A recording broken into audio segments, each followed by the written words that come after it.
This is In Depth. COVID has been particularly cruel to the arts the past year. A textbook example is adjustments that the Evansville Civic Theater has been forced to make due to the pandemic. The nearly 100-year-old icon has tried to capture the ambiance of the stage online and outside. That's tough, and it is in an all-out fight now to survive. Joining me tonight is Kevin Roach. He's the managing artistic director at the Evansville Civic Theater. Kevin, good to see you. And this has been a tough road, we know. Where are we now on the effort to save the Civic? Well, we've had a lot of people make donations, and it's been really fantastic. We've raised just slightly over $26,000, and we're working towards just keeping the doors open at this point right now, and that's why we're trying to present options that are, online or, as we get into spring outdoors. But as far as, raising funds go, we still have a long way to go if we want to, continue where we're at, especially in the building we're at. And Kevin, I'm going to have our control room punch up your website, and this pretty well demonstrates where you are right now, that graph right there. Mm-hmm. And that's how you can donate. But you also have an appeal on that website from, well, everyone from Evansville Mayor Lloyd Winnecke to past board members, volunteers. What are people telling you who want to save this? I mean, from a human standpoint.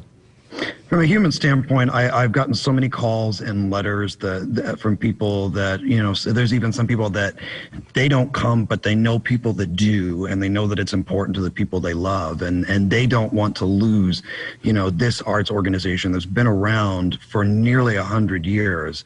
They don't want to see that go away due to COVID and because the setbacks we've had and not bringing in the money that we have with our shows. And people have actually called and reached out and said, tell me more about the fundraiser. Tell me more about, what the money's going to be used on. And, the simple answer is just to keep the doors open so we can still be around and bring you further seasons. Well, the second half of your season is approaching, and you have the challenge of both online productions and outdoor productions. First, how do you stage a play online? Now, you've had plenty of experience in this, but as far as the real in-person stage productions, but what adjustments have you had to make to get this online? Well, it's a very different beast, and it depends kind of on the show you're doing. When we did Laramie Project, that was kind of at the height of when we were very dangerous, and we filmed everybody one-on-one and spliced it together. Now we're kind of approaching that era where if actors feel comfortable, as long as we can keep them socially distanced and masked, they can potentially be in the same room. The show we're getting ready to show this weekend was always meant to be presented as staged reading. And funny enough, what kept us out of the theater recording it wasn't COVID, it was the snow. Right. And so, we did it from our homes on our computers, and it actually turned out really, really nice. So it's always kind of experimenting and playing to see what works and what we can do to keep it interesting. Well, I know it won't be snowing, hopefully, but you've got 2 outdoor events on this schedule, and do you have locations yet? We don't yet. Last time we did a show, we did it in Wesselman Park in Evansville, and I hope to talk to them again and see if that's a possibility.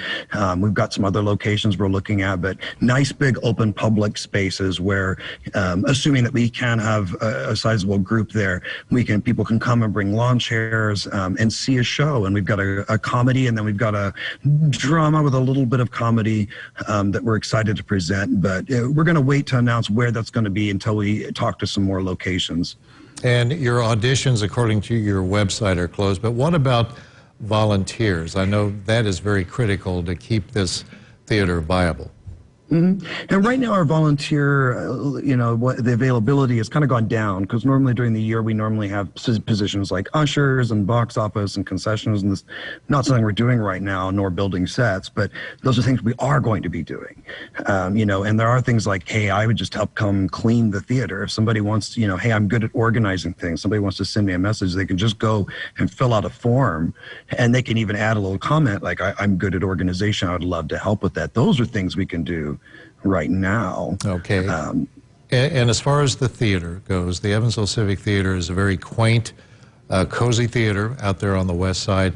If restrictions are loosened this year, at what point do you think you could get that stage open again and a few people in the seats? At what point? I think it's safe to say, on behalf of myself and the board, that we really do intend to have shows in there beginning in the fall. Now, is that going to actually happen? You know, we don't know. We're remaining cautiously optimistic, but we will be planning ahead and planning accordingly. But as always, you know, that's not a final decision. That's what we hope. That's what we dream.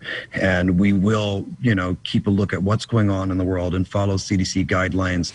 And we want to get people in there as soon as we can. But we know it's going to be a step-by-step process and a gradual thing.